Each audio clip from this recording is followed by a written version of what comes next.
Hello and welcome to the Gooner Talk, back again with you guys for another episode of what is the Eat, Sleep, Arsenal, Repeat podcast. It's only taken a full season of this show and we've already changed the entire lineup of it. I'm very happy though to be joined by two fantastic guests. The Doc is going to be along with us shortly. Owen is still very much caught up with work and Sophie is sadly unavailable because we had to switch the show to, of course, Wednesday.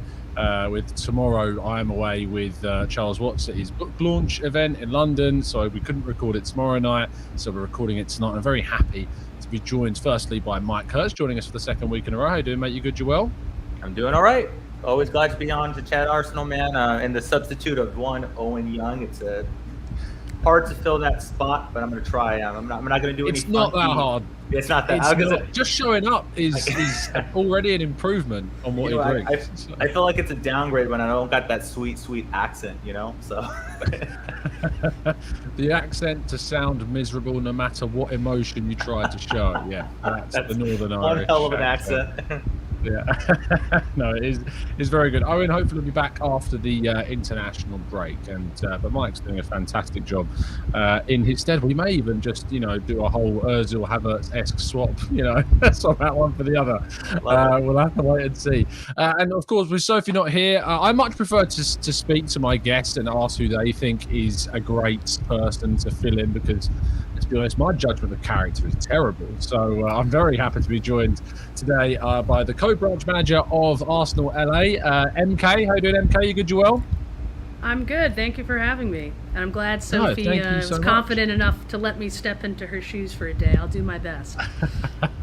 Stepping into Sophie's shoes, but is no mean feat. It cannot be taken lightly. No, we're absolutely fantastically glad to have you on the show. Do you want to give people a little bit of background about yourself, about your kind of support of Arsenal and what you do with the LA side of things as well? Sure. So I co-run Arsenal Los Angeles, which is a branch within Arsenal America. I became a Gooner in 1999 when I was playing the sport competitively, and Thierry Henry signed after a very successful World Cup with France, in which they won. So that's kind of how long I've been supporting. Obviously, it hasn't always been easy to watch games in the U.S. We're very spoiled with coverage now. So it's a really great time to be a Gooner and to see the sport growing here. We had a great summer tour, and I'm looking forward to the season ahead. Yeah, absolutely. No, thank you for jumping on.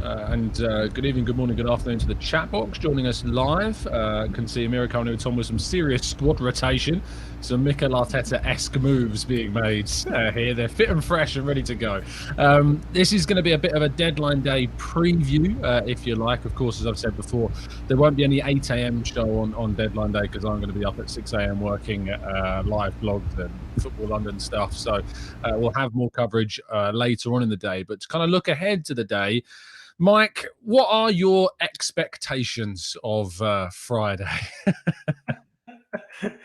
You're killing me here, Tom. It's what, other than 4 loans and no purchases, is more or less what my expectations. I do have the habit of having extremely what I believe to be realistic expectations. So I kind of rationalize with what the club is doing, and I start to think to myself, like, yeah, the Timber thing, it was a bit unpredictable. So I feel hard pressed to go in and say, well, the club needs to act like a big club and they need to go spend. And I'm like, well, that's nice when you're Chelsea and City, right? You could just go buy a backup to your backup to your backup. But when we're in a situation where if we're led to believe that financial fair play exists, although Chelsea's dealing makes it a little bit difficult to believe, it's more of a difficult task for us to just turn around and say, get somebody in. Now, you can make an argument that maybe the loan market is an option.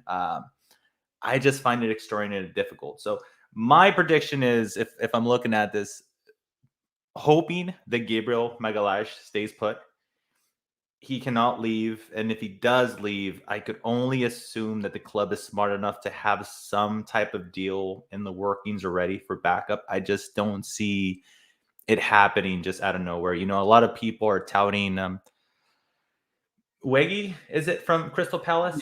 Yeah. And my co-host on another podcast that I do, he put out a really good good point. You know, he's a You can plug that, by the way. You don't have to talk about it like it's a secret. Like, oh, they think it's not another Arsenal podcast. I always get weird. I never know, Tom, and I always people can plug away over here. It's fine. I appreciate that. Okay, we're like the Red Bull Salzburg of podcast creators, anyway. So you know.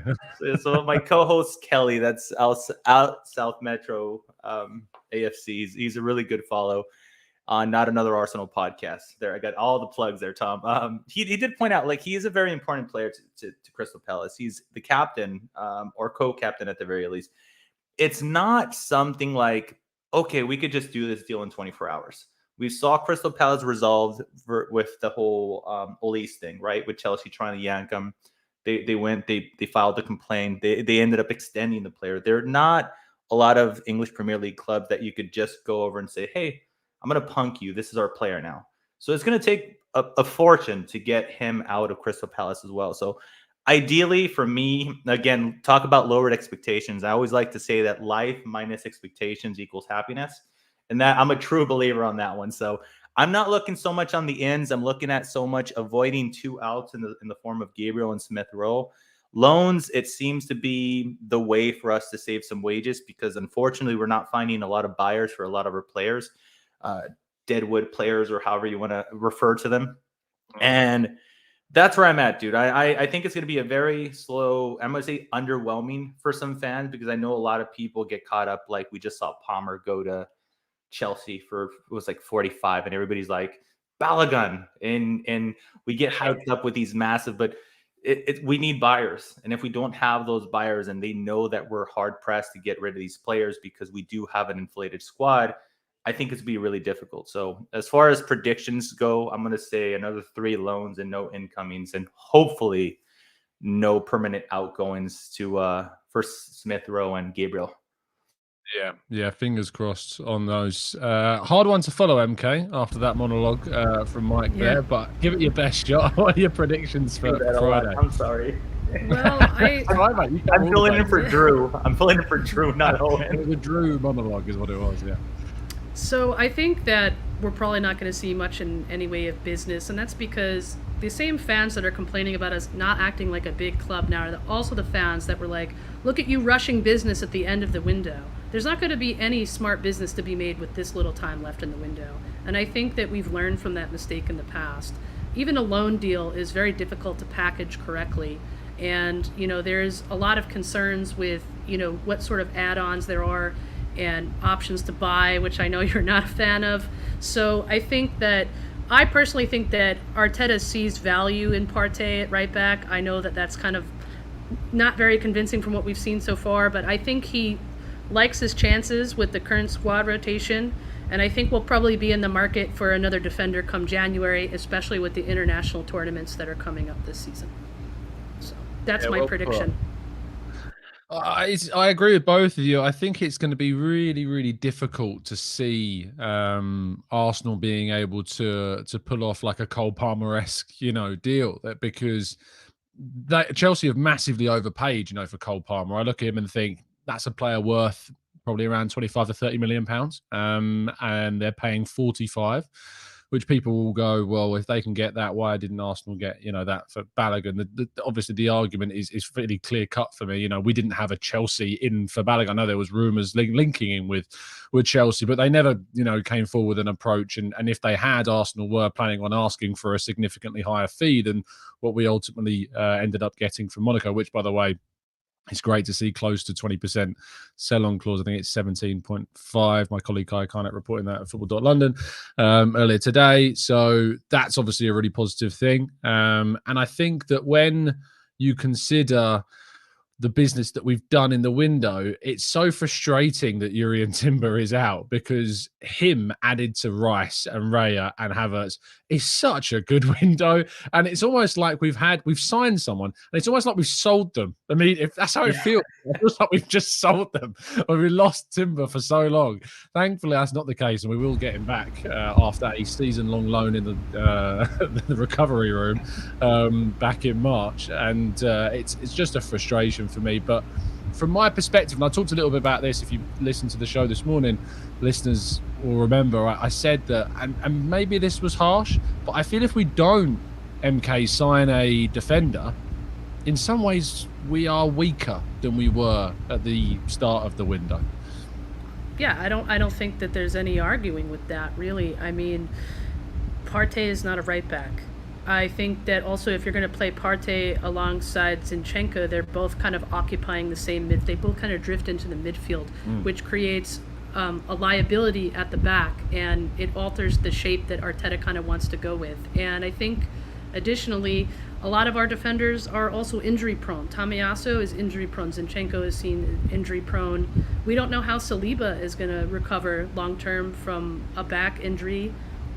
So I think we do absolutely need one more defender, but hopefully somewhere behind the scenes they're making inquiries as a loan deal or finding value somewhere. But it's just how do you then fall back and try to recruit in such a short period of time and get your scouts in order? I mean, depending on who they were also looking at. When they were quite set on Timber, right? Who else were they looking at theoretically that could be a last minute acquisition? I just unfortunately don't see it. I just don't see it happening. But we're going to have to pray that no one gets injured and hope that somehow that sees us through to January.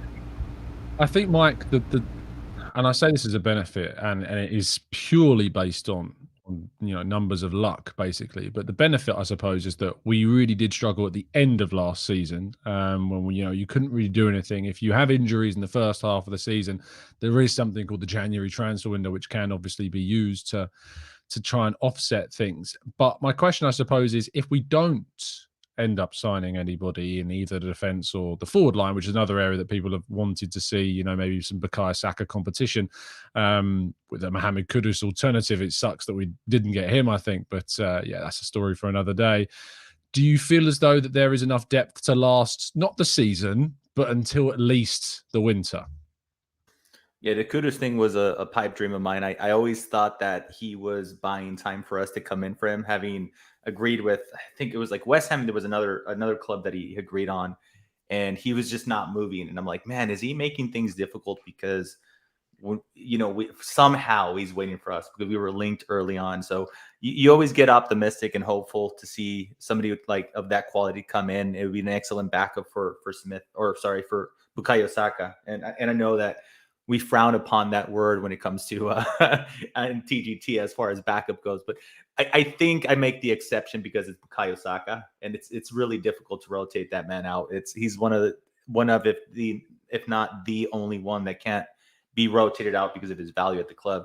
Defensively, listen, Tom, I'm optimistic, and I totally take MK's conversation about the injuries and how injury prone certain players are, but I kind of look at it like this. On right back, we have Ben White and we have Tomiyasu who could cover. Tomiyasu also serves as center back. He also plays on the left back. Kivier, center back, left back. Someone at right back, Mike. You've forgotten someone really important. Okay, I'm going here, and I'm going to say this, and I'm going to pluck the question out of your group chat. I'm going to say this, and I'm not even saying this to have a laugh, but I'm seeing a lot of the Walters thing getting floated around.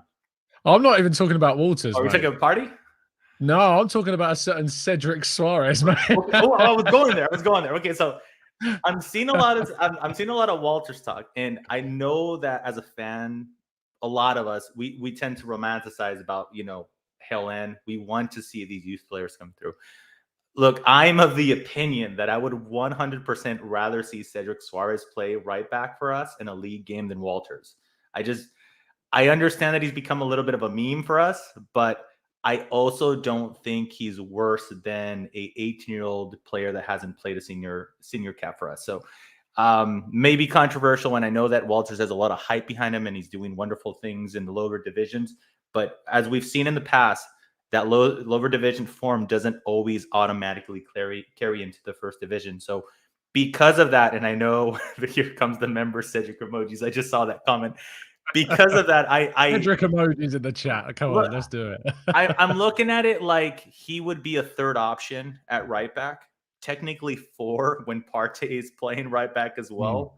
If you go through so many injuries to arrive to your 4th choice, you can't blame the club, man. I mean, that is world-class bad luck right there. I mean, how many more ACLs can a backline sustain in a short period of time? So call me the optimistic, very optimistic, but I think we have enough depth to carry us until January in case some crazy emergency happens. So I'm going to continue being hopeful for no injuries, and I'm going to say that even though we do not get a defensive signing, potentially not get a defensive signing, I think I would be okay with this window. Fair enough. I'm very happy to be joined now by Raj. The doc joins us. How you doing, my friend? You good? You well? Yeah, doing well. Sorry for being tardy. Hey, That's everyone. right, mate. I mean, you're joining us whilst you're at work, so we have to accept there's a little bit of a giveaway here and there. How are you? You good? You well? Yeah, doing well. We're doing well. Looking forward to Sunday. So see how it goes. Yeah. Oh, so you're not looking forward to Friday, which means I get to ask you your deadline day predictions. So give them to us. I don't care much for. I mean, deadline is a deadline, man. There's too much. There's too much noise out there, so I don't pay attention to the noise. Fair enough, man. I mean, if I was to ask you what you think is going to happen, what would you tell us?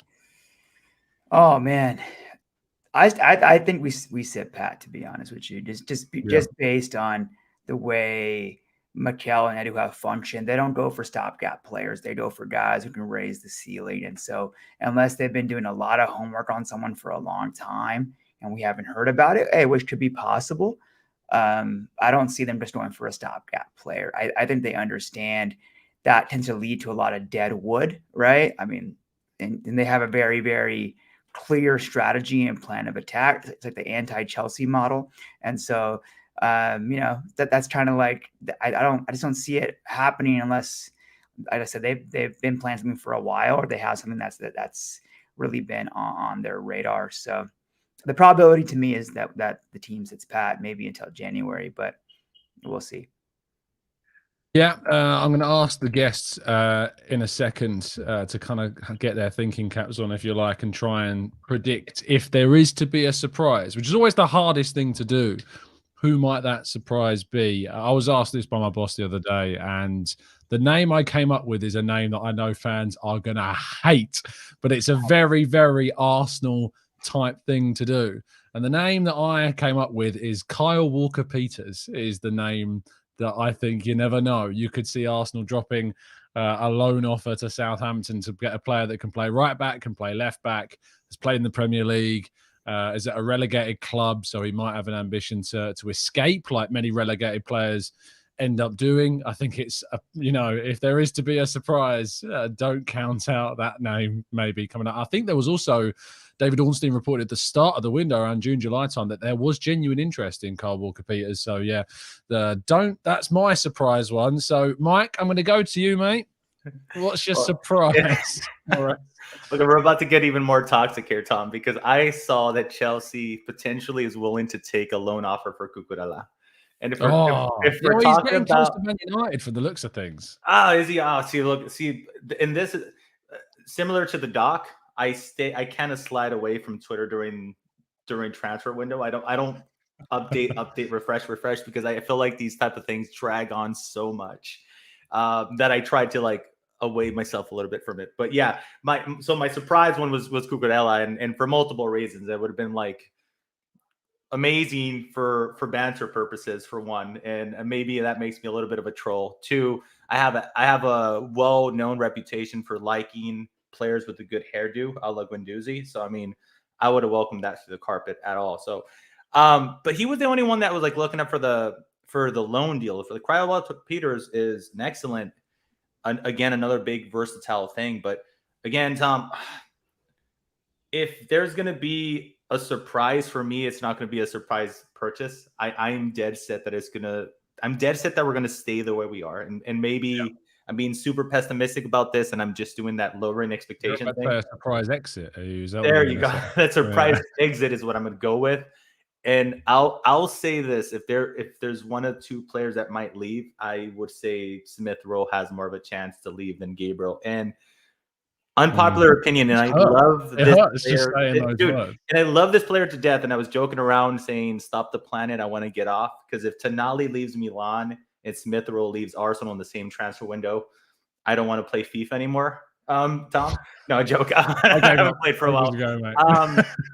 But I dare say that SmithRow in our midfielder is slightly more expendable as a body than it would be to get hit with a departure of Gabriel. So there's my surprise. However you guys want it, either Cucurella with the crazy hair and another AKA Chelsea reject, or a SmithRow departure. Either way, dagger to all the Arsenal fans. Here I am. MK, surprise signing, I suppose Hertz has kind of broken the mold a bit with surprise exit, so you can have either. Yeah, I think we're more likely to see a surprise exit, and I'll come back to that real quickly, but I think if we're going to see a surprise signing, it probably would be a defender. It would probably more likely to be a loan or someone that's younger and has a profile that matches what Edu and Arteta are looking for. One of the names that was linked to Arsenal late last season, and I'm probably going to butcher his name, is Ridley Baku from Wolfsburg, who can play on the right as a right mid. He could also fill in at right back. He's pacey. I think he could offer us a lot in that. He's valued, and these values are always subject under 20 million. I think he's only 18 or 19, but he has a very high ceiling. He's been called up by Germany. Now. I thought as well. I thought he was like really young. Yeah, I thought he was that young. Okay, so maybe not that young. I know but exactly what you mean. He's Ridley Baku at Wolfsburg. Yeah. Right, exactly. So I think that someone of his stature would be a surprise, but I feel like we would have heard something by now, honestly. And I think most of what we are hearing is mostly just clickbait conjecture, which leads me to Emil SmithRow. I don't think he's going anywhere. Honestly, I think that whole Chelsea swap thing was just clickbait from the start. I think someone made that up and it just traveled through the 90 Minutes universe and wound up on other sites, Slam on 90 Min there. Brilliant. So, yeah, I don't think so. Love it. Well, so yeah, no surprises. Go on, sorry, MK, keep going. Yeah, no surprises, and maybe, like I said, someone from outside the league that maybe somehow we've looked at, but we would have heard something. Yeah, when you said Ridley Baku, I was like, I haven't heard that name in ages. Let me just have a quick Google. And it came out saying he's 25. I was like, I swear this guy was someone people signed on Football Manager like 2 years ago when he was 12. So I don't know, he's somehow become 25. But there you go. 5 goals, 3 assists for Wolfsburg last season, playing majority of games at right back, but he's kind of more traditional right wing back style player. But yeah, that would be an interesting name. I wouldn't say no to that if that was a player, which is interesting, I think, because we talked about Alexander Barr, the Benfica Danish guy that was being talked about yesterday. He is also a very offensive-minded kind of right-sided player as well. So interesting that in my mind, I'm liking the idea of Baku, but less so Barr. It's a strange world. Contradicting yourself there. Raj, what have you gone for? Yeah, the guy I could see surprise is Eric Garcia from Barcelona, just for multiple reasons, right? He's played right back. He's played center back. He has connection with Mikel from City. And so he's played in that system a little bit. So I could see that. And, Barcelona, you never know with their quote unquote financial levers, what the heck's going on over there, if they need to sell players or not. So you could potentially get him as well. So that's a guy maybe you come in for. I think just based on Mikel's familiarity with him, he knows some of his habits too, because he's kind of been working with him a little bit. So that's a guy I could potentially see, and I agree it would be a defender. I don't see any surprise exits happening unless, let's say, someone from Saudi come in and give a huge sum for Gabriel, and the problem becomes, then how do you then turn that over and actually get someone else in? Because you surely need someone else in, right? And so I think Emil SmithRow, I agree with MK. I think it was a lot of clickbait in that regard. We know Mikel sat down with them at the start of the summer and said, hey, you're going to be a big part of this team going forward. We're not going to sell you. So I never really believed any of that. I'll be honest with you. I've heard very mixed things. I've heard from some sides like you that there's nothing really in it, and that Arsenal have been very firm about the idea that SmithRow is part of the plans for the future and they've got no interest in selling him. And then I've heard from other sides, there's more to this than meets the eye, but it's not the player, that it's more so kind of an agent has to get the best deal for their client. And if their client's not playing, then, it's within their rights to kind of look around for if they can find a deal that might be of interest to them. So that's not uncommon business. And that may be where some of the noises are coming from. Just to give you kind of my quick thoughts on SmithRow, I think that what we may see is a very different conversation by Christmas once we've had the Carabao Cup and the Champions League. I think, he will get minutes and time. And if he doesn't by then I think we've got a whole, never level of the conversation to have as well. So, yeah, I think let's give it some time and wait and see what happens. Of course, what I suppose we have to do in some ways as well is kind of look back at the window as a whole and the business that we have done.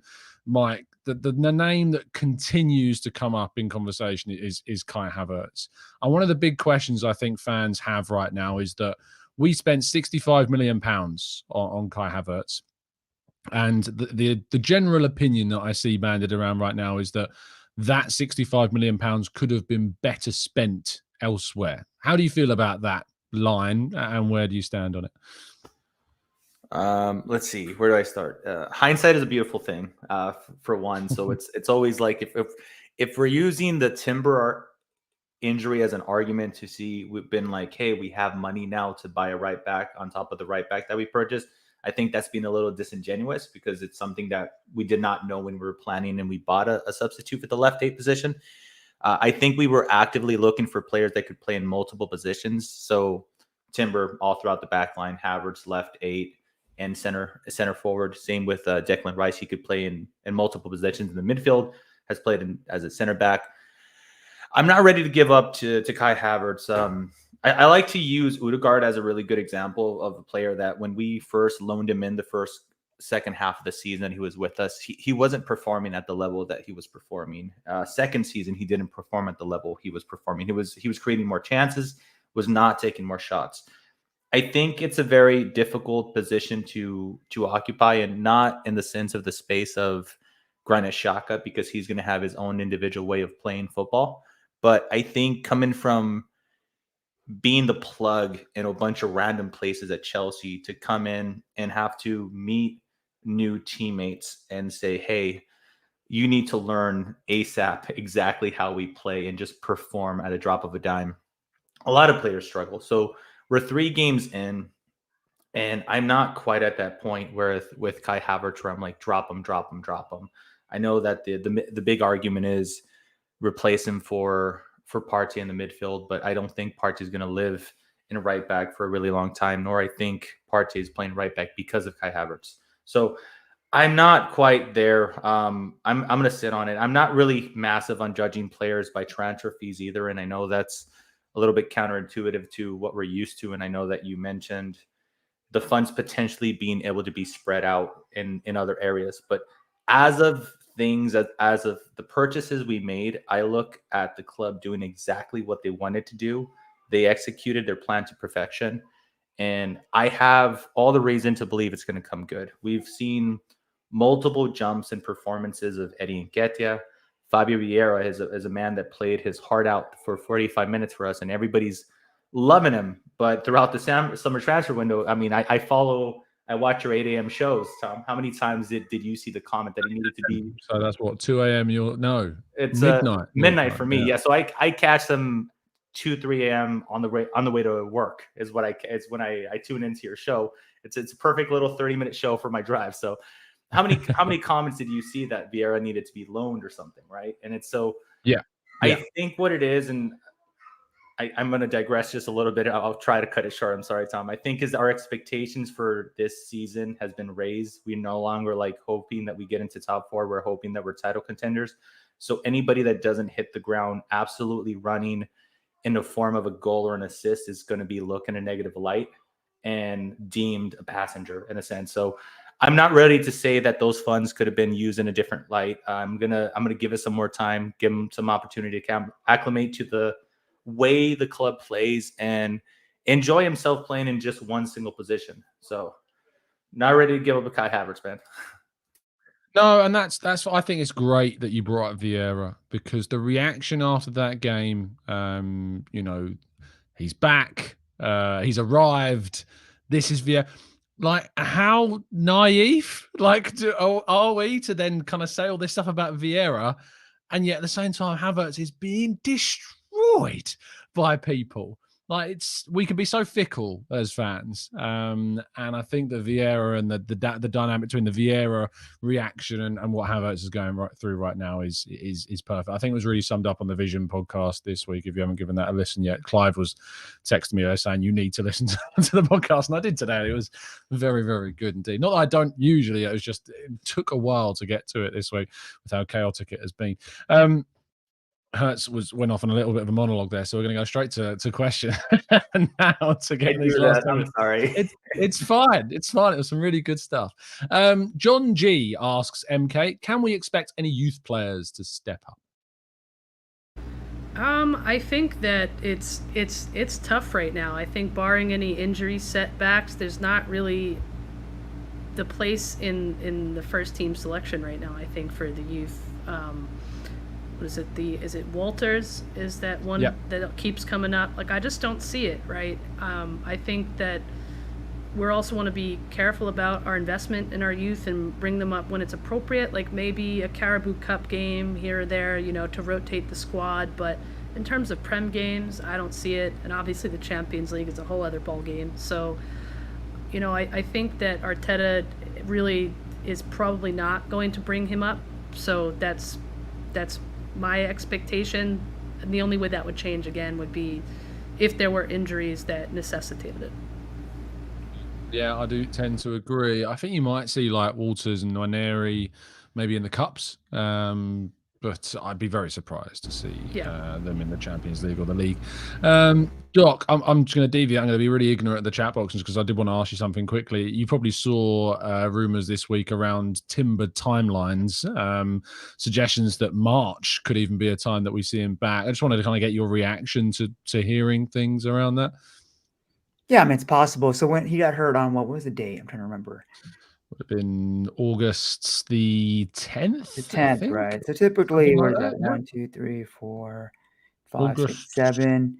12. I mean, yeah, typical. I mean, you see with elite football, 7 to 9 months typically is possible. He also had a partial ACL rupture. Initially, it seems like just based on how he responded and kind of went through the test, so tends to result in less other damage. So it's certainly possible. That being said, it's hard to project something out 7 months. So, it's really going to be more of a day-by-day process. Personally, I don't even like to think about timelines because it puts pressure on the player, right? And so it's just, and that's why Mikel doesn't ever say anything. In my mind, he's out for the season. If he comes back early, great. That's just how I view it. I think that's how Mikel is viewing it too, based on or maybe at least externally, in the public, that's how he's saying it too, keep the pressure off the player. So it's certainly possible. The question then becomes, do you bring a player back? The later you get into the season, the more intense the games become, because you now have teams playing for something more tangible, right? You're deeper into tournaments. So do you drop a player into a higher intensity game who's now missed 7 months and needs time for bounce matches? So that's the other aspect. And then with Timber, there are a lot of positives with him. His fitness level is extremely, extremely high, and that's part of why we had kind of that the reason why he got injured in the first place, and they didn't really know as well. Like they were saying, he didn't even have pain for 2 days after the injury, and so those are all bode well. But then again, you just never know with the rehab. He could be on pace to come back early and then has a setback and then it's delayed. So there's so many variables there that, in my opinion, it just doesn't make sense to project out that far. Yeah, no, fair enough, mate. I really appreciate the insight on that because patience is key with that. Lucas says, Hertz, what would you like to see happen with Pepe? Would you rather he stays as a Saka backup than terminating a deal if a transfer isn't agreed before the deadline?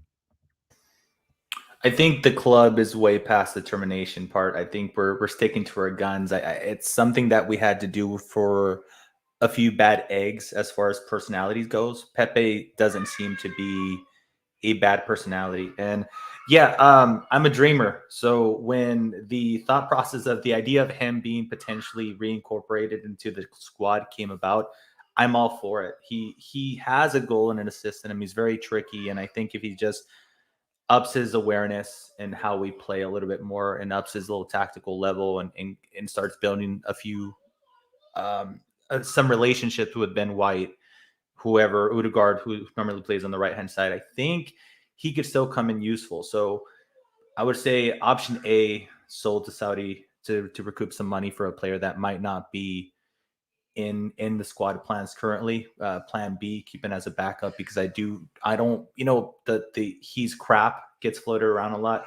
He's most definitely not crap. I think that's doing him a disservice. And option C, there's no option C, actually, no termination. I would keep him around even for training ground purposes. I think we're past that, so to say. So I guess option training ground purposes, that like, using him as like a wall for free kicks. Yeah, set up the cones like that they used to do for Pep. Remember that whole thing? We'll do that. No, even a loan. I guess loan would be the C option right there if we can't recoup it. I know that would be extremely frustrating because we're desperately trying to get some money back in, but I don't think he's such a bad player. I think a lot of players just get roped up in a really bad era in which we went through. Every player could have his own arc and to rediscover his form and his way back. I don't see him making the squad, to be honest. He's a defensive liability. He turns the ball over entirely too much. He's a flair player, which is, nice when it's successful, but when it's not successful, it puts additional pressure on a defense that we need to keep fit through January. So I just don't see him making the team, to be quite honest, as much as that might be wishful thinking, given the amount that we spent on him, what we've seen from him in here and there. But I would love to get some money for him, but at this point, I think a termination is probably more likely than him making this team. Yeah, that substitute appearance against Aston Villa still haunts me to this day. That he nearly cost us, in that game when he gave that free kick away on the edge of the box. My goodness me, Raj. I'm a dreamer. Yeah, there's a fundamental mismatch with Pepe's skill set and what Mikel wants. Mikel, we know he wants high IQ, quick decision makers. Pepe is not a quick decision maker. And so that's like fundamental to every player that Mikel has on the squad. He is that. I think you'll see Jesus out there before he put Pepe out there. You would see Vieira out there, who made a nice cameo during preseason, by the way, at right wing, I think, which is potentially one of the hardest positions to play on the team. And so I think you'd see those guys even out there before Pepe was out there, because they offer more of a similar profile that Mikel wants compared to Pepe's skill set. Yeah, well said. Van of Duty says, MK, could the club be willing to sell SmithRow to give someone like Ethan Nwaneri a pathway into the first team? He has been training with the first team and scored a hat-trick for the under-21s when Mikel was watching. I don't see why we would have to sell SmithRow in this scenario. I mean, SmithRow offers a versatility that Nwaneri doesn't positionally. I don't think it's an either-or scenario here. I think that, ESR gives us a lot of options, and I think that there will be a pathway for Nwaneri regardless. I mean, he's still quite young, so I think it's going to depend how he develops. And nearly as young as Rydal Baku. So. Yeah. But, it's the prodigal talent that Arteta wants, right? He wants them young. He wants to take that chance, and I think what Arteta wants is he wants to develop them under his tutelage, right? He wants to impose upon them his style and his coaching. So I don't think it's an either or, and I don't think they're willing to sell ESR, at least not to make room for Nwaneri. If it's anything, it's because they want to get money for him if the player doesn't want to stick around, if he doesn't feel like he's getting enough minutes. In that case, there's nothing we can really do if his agent forces a move, but I hope not to see him go. That song is too good to give up. It just, when I watch back that game when we used him against Chelsea on Boxing Day, when he first really got a start, and Arteta decided to put him into the 10 role instead of Joe Willock, who he had on the bench and had been using at 10 in previous games earlier that season. And he just took that game by the scruff of the neck and then never let go until, sadly, injury got in the way, and Gabriel Martinelli and then Trossard, of course, as well. Now Kai Havertz as well coming into the fold, and Fabio Vieira too. It's amazing how quickly a scenario can change. I think that should be a lesson to fans, is that we can see how quickly things change in this business. So, yeah, fingers crossed, SmithRow does indeed find his way back into the lineup. That was a really good question. I saved it. Gary says, is it that question? Yes. Doc, Gary says, we have committed over 200 million this window, but only spent just over 110 million up front, with nearly 75 million raised in sales. Is there more to spend, do you think, in the kitty? And are you happy with the window? I think there is more to spend, but I talked about before. We all talked about they're going to spend on guys they believe are going to raise the team's floor and the ceiling, right? So they're very, very specific with their criteria, and that criteria is not only on the pitch; it's off the pitch as well, right? And so that has to really, really fit in with the culture of the team. And so I think there's definitely more to spend. We know even with the ownership, if you look at all their clubs that they own, they spend a lot of money once they find the right formula. It doesn't matter. I think we've gone through this before, right? With the Rams, with the Avalanche, with all their teams, with the Nuggets, when they find the right manager and the right players, they will spend. So there's plenty there. It's all about just being smart with your spend. And I think that's why you see teams like City, you see teams like Arsenal who are negotiating, right? Unlike, again, a Chelsea who just comes in and is this what you want? Yeah, we'll give it to you. 115 for Caicedo and a sell-on clause. All right, cool. And so, and you know what I mean?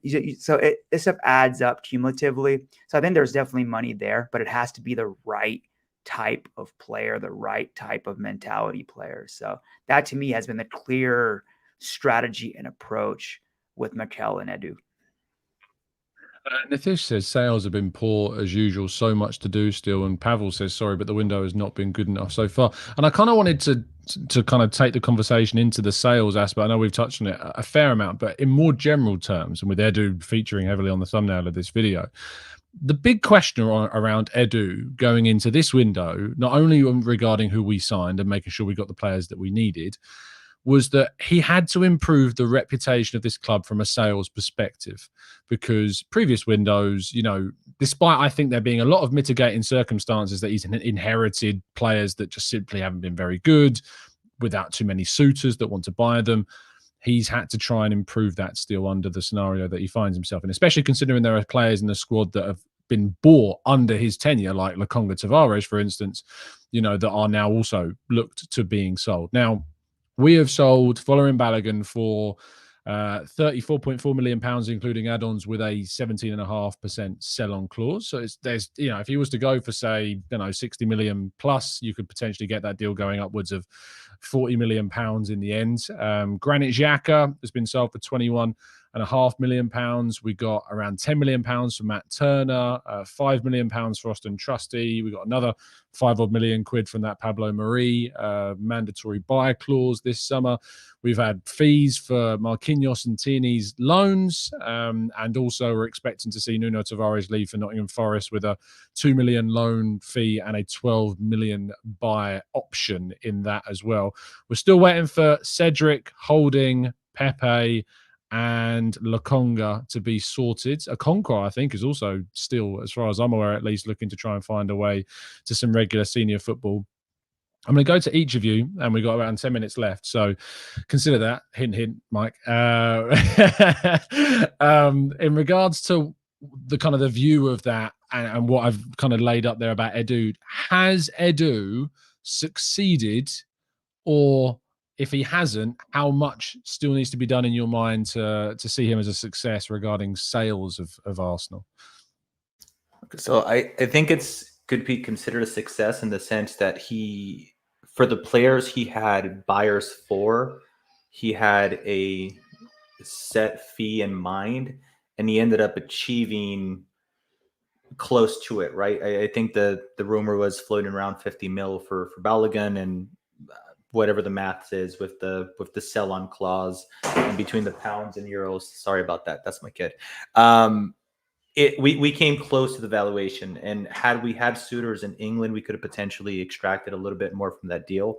Unfortunately, we just spoke about Cedric and he became a meme. We spoke about Holding that nobody wants to see in the club. There's a few players there that we haven't had an actual buyer for, so it's difficult for me to say he wasn't able to sell, because you can't just search a buyer and say, hey, you have to buy in at this price. You're going to have to want teams to want him. Holding's being linked with 2 Spanish clubs and a mid-table club right now. So it doesn't look like 2 Spanish clubs are going to pay 10, 15, 20 mil for him. So a lot of things is circumstantial. I think the players that we did have suitors for, they dragged on negotiating for a long time until they found a number they were comfortable with. So I could only judge him for players that we had suitors for, the manner in which they negotiated for. So in that circumstance, I'm happy with the Balogun deal. And regarding the loans, I think Tierney is a clever way of doing another Balogun, and hopefully he succeeds in Spain and we're able to sell for a fee. So not all loans are horrible, but I think it's the market dictates how the ins and outs go. And unfortunately, we didn't have a whole lot of buyers. Yep. MK, what do you think about Edu and his improvement of the sales reputation, if at all? I think it's been a very successful window, and I because you have to kind of put things in context, right? Balogun could have been lost on a free. Instead, we're getting 38 million, depending on what currency you're utilizing, and then additionally a 17.5%. I'll use like dong or something and get like 50 million dong for a Balogun. Right. So I mean, that number one that's a great bit of business right there. You're clearing players, off the books that haven't really added any value to your playing time. We're getting more than we bought them for, especially if the Nottingham Forest move goes forward. I think that ultimately we've done a very decent amount of business, and I think that the club is in an excellent financial picture, financial health-wise. I mean, if you ever look at Mike Feinberg when he does his financial analysis of the club, to look at Mike Feinberg? Do I have to? More of an audio type of face. An audio type of face. We all love Mike. But I would say, we're making the improvements. We're getting to where we need to be. And as we get better and better, our academy products are turning out to be very successful. We're going to sell even more down the line. I mean, I think we're really honestly ahead of where we need to be as a project, and that's a great thing. While you were talking, I was really curious how much Balogun's price actually would be in Vietnamese dong. So I've actually done the calculation, and it's, according to this, depending on, is it 12 zeros, the American billion? Is it 12? Because I feel like it's 9 here in the UK, and I feel like it's different in the US. But if it is indeed 12 for the US, it would be 1 billion dong for Balogun. That's how much we would get. So that's a lot of pho.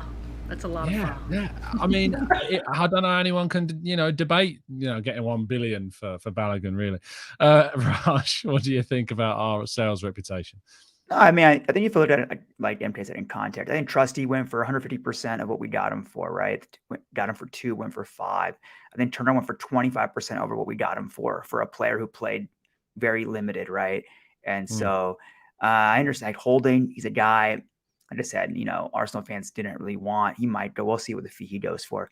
And then with Tierney, he didn't play much last season. So I think that was a very reasonable deal to get him that exposure again. And he still has 2 years left on his contract, right? And so he might go for a reasonable amount.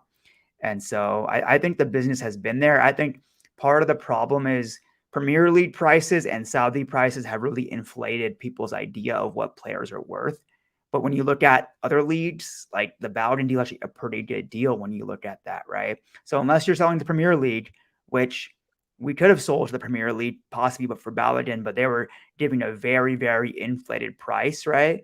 And so, and would you rather make more money and give him to a rival, or make less money and send him somewhere else with a bigger add-on fee, right? So I think that's smart business right there. And so I think contextually, it all made sense. I think you'll certainly see some academy players, like MK said, sold as well. So in general, based on where the club has come from terminations and that whole aspect, I think you're definitely seeing a gradual improvement in the team. You're seeing players who are being viewed more favorably, even if they're not playing that much, like let's say a Matt Turner. And so I think that bodes well for the club moving forward. And so I think part of it, people are going to see the Cole Palmer deal and say, hey, how come, again, Premier League also from FFP perspective, if you think it's a real thing or not, that's like it's a pure profit on the balance sheets for City. So that's a reason why they might have done that. It really helps you balance. When you sell an academy graduate, it's considered just pure profit, and so that really helps you balance with your balance sheet. So that might be one of the underlying reasons why they made that deal. Whereas with Balogun, because our balance sheets are already pretty good, that was not a consideration. Yeah, I'll be honest. For me, I'm lying in this grey area of success and failure. For me, that's where I feel. I absolutely respect everyone's opinions on it. Some people say it's been a total failure. Some people, MK, saying that I think it's been very successful. I'm like really in the middle on this and I think it is still predicated on what happens between now and deadline day, because for me, the defense is weaker, which sucks. And that's not Arsenal's fault, because they really did as much as they could to strengthen it by bringing in Timber, and then losing him. Yeah, he's such a damaging, frustrating thing for us. But I think that, the business we've done elsewhere is really good. I do think that we've improved sales-wise. I don't get the argument that people saying that the Balogun deal is a bad one and, we should have got more money. I ask people how, like, what's your expectation? How is Edu supposed to get more money for somebody when the market for Balogun is at the price that they paid? We didn't have a Chelsea or Man United going after him, and if there were links, nothing ever materialised into something like a formal offer or anything like that, like it has done within days of the SmithRow link. Supposedly we rejected an offer, or rather an approach for talks from Chelsea. So I don't get that, but I do think that we've done really well to sell him. I think getting 21 million quid, more than half than what we paid for Xhaka 7 years ago, is a great bit of business by Edu, especially when there were rumours of 13 million pounds, weeks prior. As Raj pointed out, profit for Turner, profit for Trusty, decent fee in the end for Pablo Maria, a player that was never going to, get into this side, 5 million quid, good for the books. And I'm hopeful that, that we get more money through the door for players like Holding, hoping we can get, 5 million quid for him or something like that. I would take it at that point. I just don't know how or where the expectation that he's supposed to have done better comes from, and what people's solutions are. I hear a lot of kind of finger pointing, a lot of, saying Edu's not done good enough, but I never hear any kind of suggestions as to what he's supposed to have done differently to have done what people expect him to do. And, until those solutions are brought to me, I find myself inclined to sit here on this side of the fence. I feel like anyone was going to jump in then. I was just waiting to see if... We need to marry the... We need to try to figure out how to fuse the fans that say, I never want to see him in red and white again in my life because he's horrible, and why can't we get 20 million for him? There's what happened. There's a jump there, Well, I think Arsenal fan base is full of contradictions. The Vieira Havertz thing, right? So we see all these lessons not being learned. Everyone deletes their memory overnight somehow, and then just what it is. I just when you're passionate about things. Absolutely. I'll leave that brings us to the end of today's show. Thank you so much, everybody, for listening and tuning in. We really appreciate your time, as always. So a little update. Of course, you can join our Strava group. That's strava.com/clubs/ESARP if you want to join that. Update. I was away at the weekend, anniversary weekend, so the diet took an absolute battering, yet still recorded the lowest weight on a Monday that I've got so far at 95.9 kilos. So I was buzzing with that. It was like fish and chips and pizzas, and still lost weight. I don't know how I do it. It's magic. But it's still a lot of hard work getting back to it now. I'm really grinding through that and getting out on the golf course as much as I can as well to get those steps up. But yeah, that's your update. Very brief one, but being away for the weekend, it was always going to be a brief one. Mike, thank you so much once again. Fantastic performance as always. Tell people where they can find you. Thank you so much. You can find me occasionally on the Gooners podcast with Magic Mike, Andy, Owen, Aston, and Jared, and weekly podcast, Not Another Arsenal podcast, every Tuesday night. That's crazy o'clock in the morning in the UK. Preview show tomorrow, 11 a.m. That is 7 p.m. for the UK tomorrow live. Yeah, can't wait. Appreciate it. Not Another Arsenal podcast. And Tom, thank you so much for having me on, dude. It's always a pleasure. Absolutely, mate. Good to speak to you once again. MK, fantastic debut. You done Sophie brilliantly proud, and she certainly pointed us in the right direction to get you on. Thank you. Tell people where they can find you. Thank you. You could find me at MK Liebman as my personal. For only Arsenal, I admin Arsenal_LA on Twitter. If you ever find yourself in the Los Angeles area, I would welcome you with open arms to the Fox and Hound Pub in Studio City. And I hope any number of you can come join us for a match sometime soon. Fantastic stuff. Make sure you get down there if you are indeed in the LA or California area. Get down to I lose track of how big the US is, so I say Cali. I think Cali's like the size of the UK or something like that. So it might be trickier, but yeah, get down there. It's certainly worth it. And lastly, Raj, thank you so much for jumping on. Really appreciate it. Tell people can find you, my friend. Yeah, you can find me at 3CB Performance on all social media. I also recommend going. I've been to Fox and Hound a few times, but then I realized I'm not meant to watch games around people, so therefore I don't come anymore. And so, but yeah, it's great. It's a great pub, and so highly recommend it. There you go. Yeah, I completely respect people that like to watch games in solitude because it is you do crazy things when watching Arsenal. And I was in the Globe in Chicago earlier this year, and I smashed like 3 glasses when we equalised. So the barman was fuming. So I nearly wasn't invited back the next day for the live podcast, but thankfully they forgave me and we continued through it. Thank you everybody that's joined us live. Do drop a like on the video, subscribe to the channel if you are indeed new, and yeah, we'll see you hopefully next Thursday, back to the usual day of Thursday for the shows, and yeah, we'll keep you tuned in. But thank you again to Mike, MK, and the Doc. We will see you next week. I'll see you tomorrow morning at 8 a.m. and as always, up the Arsenal.